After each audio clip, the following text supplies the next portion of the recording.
Jis nebesupranta, kur realybė, o kur jo fantazijos. Kartais jis net savim nebetiki. Bijo tikrai suklysti, bijo kažkokių pasiekmių, lūkesčių savo. Jis pats save šiek tiek apsunkina tom iliuzijom, tom mintim ir dėl to dar labiau apie tave galvoja. Imperatorius, bet tuo pačiu ir kontroliuoja, ne?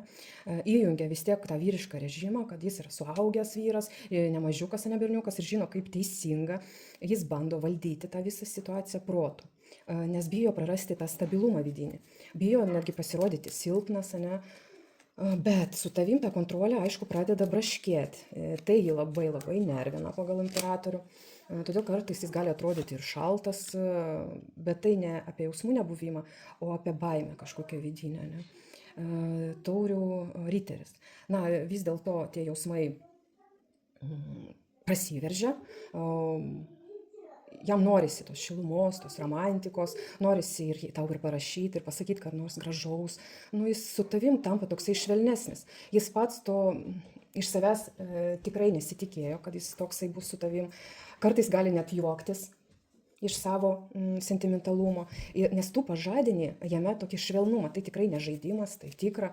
Tiesiog jis nežino, kaip tai išgyventi, ne? Todėl blaškosi tarp jausmų, tarp proto. Ir tuo pačiu jis galvoja, ar elgiasi su tavim sąžiningai, jis bijo tave įskaudinti. Jam svarbu dabar teisingumo jausmas, jis nenori būti blogas tavo akise. Kažkodėl gali jausti kažkokią kaltę, ne? Jis svarsto, ar duoda tau pakankamai, kiek tu esi verta. Jam rūpi pusiausvyrą, ne? Kažkokia tarp jūsų.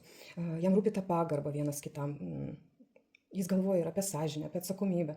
Ir tai rodo, kad tu jam tikrai esi svarbi moteris. Ir tu jam esi reikalinga. Ir monetų karalienė.